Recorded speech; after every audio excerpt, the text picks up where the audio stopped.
Hello everybody, hope you're all doing well. My name is Steven and this is the Storytime channel. First things first, congratulations to the winner of last week's giveaway, Tyler Weller. And with all of the excitement and success that I've seen out of these giveaways, I'm once again going ahead and running it again this week. So if you're interested and you don't know how to enter, stay tuned until later in the video and I'll tell you exactly how to do that. That said, let's get right into our malicious compliance stories. Our first story of the day is by King-of-Headbutts. Man refuses offer to cut bill 50%, ends up in debt and wrecks credit score. So I work in a call center for a UK mobile phone company. Got a call one day of a guy absolutely furious about the cost of his bill. I can see this is only his first actual bill, and it's close to £800 when the guy only has a £60 a month tariff. Check the bill and see right away the guy has made hours of phone calls to Pakistan. Advise him of this and he freaks out even more, saying he bought the unlimited plan so he can call as much as he wants. Now, the company does not even hide this in the small print. In big bold letters on any purchase on the website, it will say unlimited standard UK minutes. And then, directly beneath it, clarifies that premium rate and international numbers are not included. I emailed him a screenshot of the exact deal he picked with all his info displayed, but he tried to claim it didn't say that when he accepted it. Bull, of course. We go around in circles for about 30 minutes until I eventually get sick of him and semi-cave and go ask my manager, can we get a reduction on the bill? She's more generous than I thought and agrees to let me cut the bill in half, but if he rejects this, then we will deadlock the account. This basically means that any offer we make is taken off the table and the dispute goes to an independent ombudsman who makes the call as to who is in the wrong. So I go back to the guy, tell him we will cut the bill in half. He flatly rejects this and demands we waive the bill entirely, including his normal £60 tariff for the distress we caused him.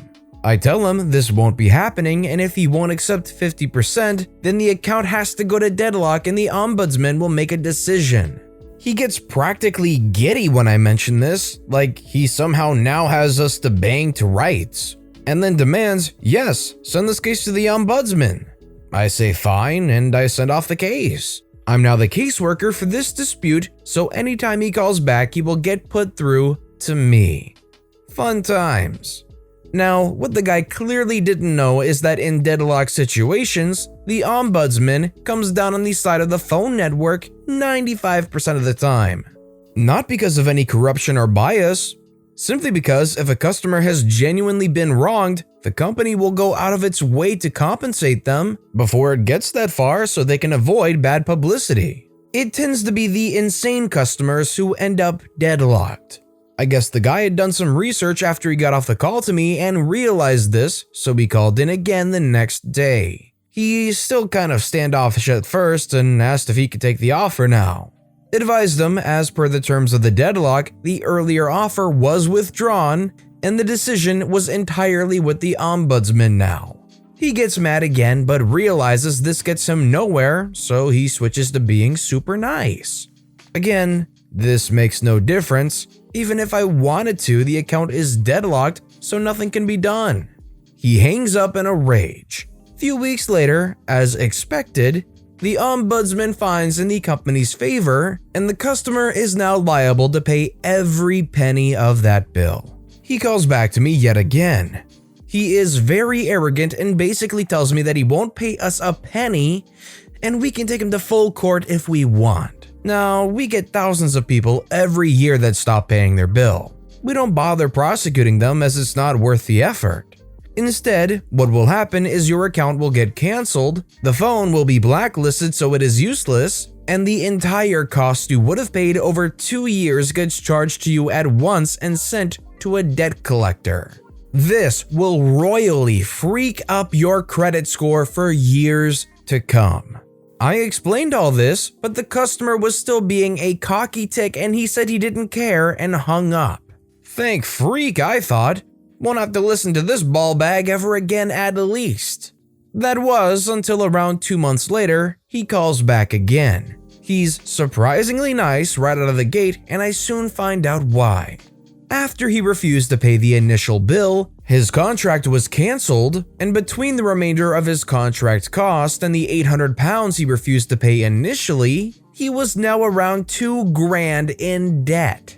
Turns out when we blacklisted the phone he got from us, he tried just about every other UK network to get a new contract, but got rejected on the credit checks. He had also, the day before the call, tried to get finance for a new car and was turned down because of what he owed us. He was stupid enough to think paying the initial $800 now would be enough for us to reconnect his line and clean his credit file. I advised him there was no chance of this and he still owed the full $2,000. If he paid the full $2,000, it would help improve his credit, but the fact that he went into debt with us in the first place would remain on his credit file. Have you guys ever missed the fine print and made a big mistake like this? If so, let me know in the comments down below. But really, there's just a basic lesson to learn here. You gotta be careful about what you do, and if you're doing something that does have fine print of any kind, it's probably good to actually read it. I know 99% of us don't, because who's got the time to read all that, but sometimes it can really bite you in the butt. I think sometimes you gotta realize that you screwed up, you didn't know the rules, and they're offering half off. That's not a bad deal. Bare minimum, the guy could have probably said something along the lines of like, "Thank you so much for that, I'm going to think over my finances," or something like that, where you're able to keep the offer open and hopefully get off the line and basically review the rules, make sure, yeah, you really did mess up, you don't have an actual case here, and then, get over yourself and unfortunately pay the big bill if you can. Our next story is by JinkyBeans. Small-minded bureaucrat wants me to know the law. When I first graduated from college, I moved to a nearby state for a new job. I'm in the US.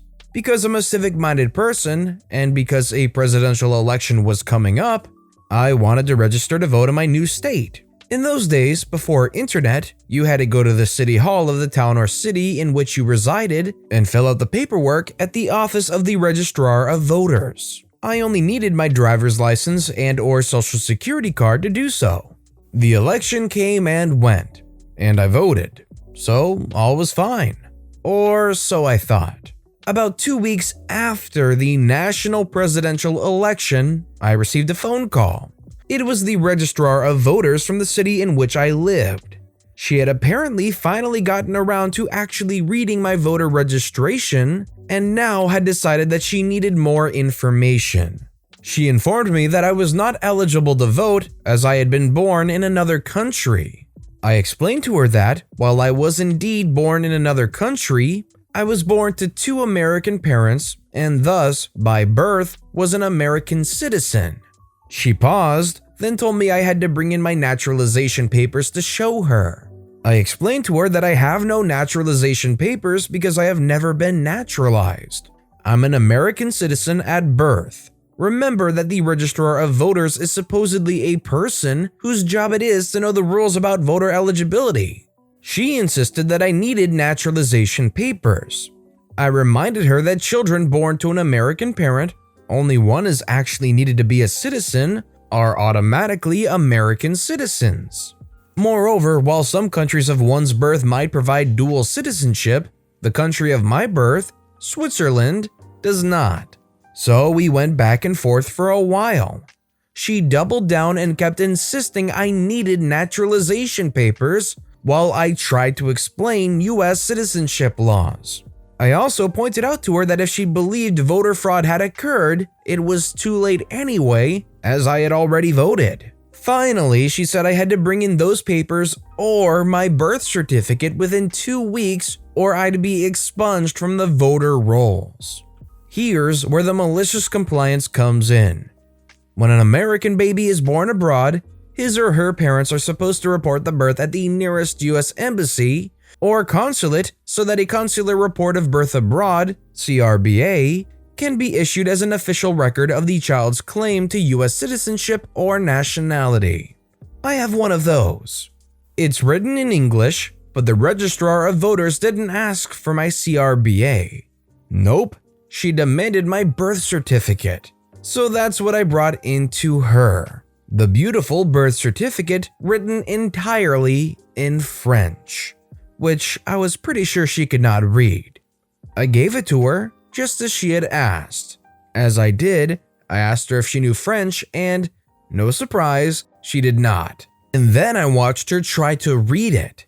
She studied that piece of paper for about 2 minutes, and knowing that I had complied with her ridiculous request, finally just stammered out okay, this is fine.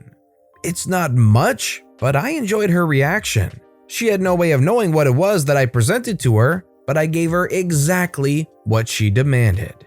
In retrospect, who knows what I could have shown to her? But that's what happens when bureaucrats get a little taste of power. More than their small-minded brains can handle. To be honest, I actually didn't know the actual rules about being a US citizen when you're born abroad. As far as I've always heard, you had to be on some kind of American soil. I think I had a history teacher once that told me if you were abroad and you were going to have a baby, you might as well get to an embassy and try to have it there because it's technically American soil. But I guess you just need at least one parent who's already an American citizen and had lived there for some kind of amount of time before having had the baby abroad. Our next story is written by Hooked on Phone Activities, in-kind donations of garbage. I volunteered for a political campaign when I was in college. It's a terrible, unpaid job with long hours and nothing but miserable people. I did it because it was a graduation requirement. I worked in the compliance department, which consisted primarily of checking in campaign donations and ensuring that the donor was legally permitted to donate. On occasion, we would receive an envelope returned to us by some enraged individual expressing his or her disapproval of our candidate. Usually, these letters just consisted of torn-up donor forms, typically covered with badly scrawled or terribly misspelled threats and expletives. But every now and then, someone would weigh down the prepaid return envelope so that it would cost the campaign more money to receive their return. Usually, it meant that the respondent stuffed the envelopes with paper clips or similar low-value metallic items. These tactics usually added somewhere in the neighborhood of 0.0002 cents, so not exactly effective, but it was still mildly annoying. By law, all donations, in kind or otherwise, must be logged and reported. This means that we have to report your donation even if you donated something non-monetized. This, of course, includes donations of office supplies. So I, being the upstanding citizen I am, complied with reporting standards. If I received an envelope weighed down with some variety of low-value item, an example, paper clips, I'd estimate the number of paper clips received, look up their value on Staples or other office supply websites, and then check in the customer's in-kind donation. Our campaign fastidiously sent thank you letters to all donors and reported all donations to the supervisor of elections. Instead of costing the campaign money as intended, these individuals instead received a thank you note for their donations, and their kindness was memorialized in public records. It's actually pretty funny when all of these people were trying to shut down a political campaign fundraiser and ends up getting credited for supporting the campaign. Obviously, that's far from what they wanted, but it's kind of funny to think about the exact people who absolutely hated the campaign are the kind of people that will be promptly featured in the public records as supporting the campaign. The next story was written by Tiny Alien. Be careful what you wish for. Here's some background notes. I usually work out or practice soccer in a sports bra and shorts. It's usually when I'm in my house or backyard, and sometimes when I go on runs. I'm not super well endowed up top, 32C, but there's still a decent amount, but I am well endowed in the bottom. I live in Pennsylvania. I'm a very shy and timid person, so my dialogue did not come out as smoothly as it looks, but I find writing how I sounded annoying. Anyway, for some reason, lots of my neighbors are moving to one of the Carolinas, north or south, and just so happens my next door neighbor is as well. Now, this man has always rubbed me the wrong way. He's old and he used to watch me and my friends swim in my pool from his balcony. Anyway, I was in my usual workout attire practicing soccer in my backyard with my headphones in. He had approximately 5 people over helping him move, including one older woman who we'll lovingly call Susan. I've never met this woman before, and it took me a few minutes to notice her standing at the fence in between our yards, waving me down. I stop my music and walk over to her. Susan says you need to change. I say, what? She says you can't wear a bra outside, that's indecent. But I'm in my own backyard minding my own business. I'm not doing anything. My bra covers everything and isn't sheer or lace.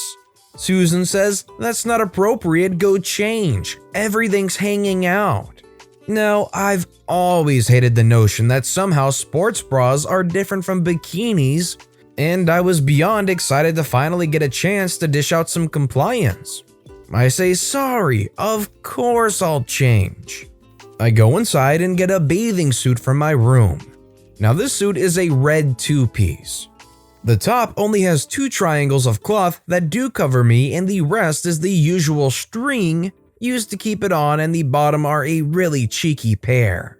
I wore this to the beach when New Jersey was open and got no flack for it, and even saw people wearing less, so I knew it was no big deal. I put my cleats on and headed back outside and started practicing. She walked back over about to blow a fuse. She said, "What are you wearing?" I said, "A bathing suit."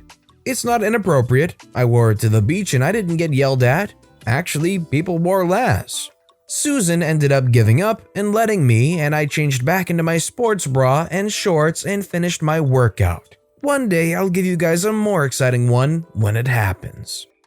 So not only are you completely covered, but you're doing this in the privacy of your own backyard. Now, I don't know all the specifics of the backyard. Obviously, a fence was mentioned, so I'm assuming it was at least some kind of level of privacy fencing. I think you're completely justified to be able to play soccer in a sports bra and shorts in your own backyard. I don't care who says that's inappropriate. That's not bad. So quickly now, I just want to give you info on the giveaway. So if you want to be in with a chance to win $30 in Amazon gift cards, all you have to do is leave a comment pertaining to something you saw in the video on any video we upload this week, and I will pick a winner from a random video on Sunday night after the last video has gone out and announce it on next Monday's video. So feel free to comment on every video from the week to better your chances of winning. Again, I do want to stress that the comment has to be related to the video, so you can't just leave a random comment and expect to win. And whilst you're at it, why not like the video, because it helps more than you know. That said, the last story of the day is by ixythings. Thanks for the free food, lady. I lost my job due to pretty annoying circumstances we are all aware of, and I've been struggling since it started. Eating less and less every day to make food last. I happened to find my old bike and decided that I could maybe start working doing delivery services. Business was slow at first, but my contact managed to land on some nice people that thought they could help me out, and I don't get charged a lot. Just the exact amount of money I need to buy whatever they want, plus the delivery fee, which is basically nothing in my country. Normally, I charge the delivery fee after I've delivered the food. Today, a new lady called me asking if I could buy her groceries. Like 2 weeks worth of groceries for a family of 4. This is a lot of money. At first, she refused to pay me the amount for the groceries. But after I explained to her that my only income was going to be the delivery fee, and her calling me an untrustable witch a few times, she finally figured out how my system works and how I will not be able to steal from her. She agreed. In other circumstances, I wouldn't have argued and just let her go the moment she became rude, but I need the money. So off I went to buy the things. My bike doesn't have a place for me to put a basket or something, so I have to carry all of my deliveries in a backpack. It normally isn't a problem, but today I had to carry around maybe 50 kilograms. Maybe more, not sure, it was heavy AF. Were the food in my backpack and in the bike's handles for 2 hours while biking around the city. When I finally make it to this lady's house, which was not in an easy route, I took some minutes to lay down on the sidewalk in front of the building and texted the lady. When she came down, she expected me to carry her stuff up to her apartment too. I said sorry, I was too tired and it was too much weight. Also, unless they really need me to help, I do not carry the stuff up to their apartments. It makes me uncomfortable, especially if they have a family that can help. but I was unable to answer her fully because I was still trying to catch my breath. If you can't deal with it, then don't work as a delivery worker. Whatever. I'll call my husband. Is it going to be 5? She said. I need to sort that out with you. I normally charge 5, but due to this delivery being particularly hard for me, is 7 okay for you? This was a 2-hour trip, biking with around 50 kilograms. No, I am not paying you that. You charged my friends 5. Yes, I charged them 5 because they asked for less stuff and the trip was shorter. It was easier. In reality, I should have charged double for this, but I think 7 is a good And as I was talking, I sneezed. Oh no. I'm an allergic person. I am supposedly allergic to dust, but honestly my allergies trigger with everything. Today was a cold morning, so I already had a runny nose, so the mask wasn't helping a lot with keeping stuff out of my nose. What? You have the V. I should have known since you go around with that bike. Now you've contaminated my food and want to overcharge me? Oh no, you little witch. I'm calling the cops on you. Give me my money back. No, wait. I'm just allergic to... I'm probably infected too now. You should have told me and now you are going to bring it into my home. What have you done? She was also wearing a mask and had a bottle of hand sanitizer which she was now rubbing frantically in her hands while still rambling about how I was a horrible person and a witch and a scammer and a thief and a threat to her and her children. The insults were growing more and more. She even demanded for me to go to my house, disinfect her food, and then deliver it back cause it's the least I could do. My house is an hour away. Ma'am, I can't do that. I assure you it's fine. I've been isolated the full 4 months. I've only been working on this for around 2 weeks and... That is enough time to get it. You are going to leave my children without a mother? Oh God. I tried to argue for some more minutes, but it got extremely ridiculous. I couldn't give her back the money of her groceries. I couldn't disinfect them either. Too broke to buy my own hand sanitizer. She wouldn't take the food nor pay me the delivery fee, and I wasn't going to leave without giving her the food and without being paid. But she wasn't even arguing or finding a solution. She just wanted me to take this V away from her and her house. Darn, she screamed so much other neighbors started to come down, and she wouldn't even let me explain and accused me of coming to infect them all. Her husband even came down and ended up threatening me with the police too.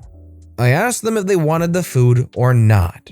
At this point, being fed up with the whole situation, and they said they didn't want anything from me and to just leave. So...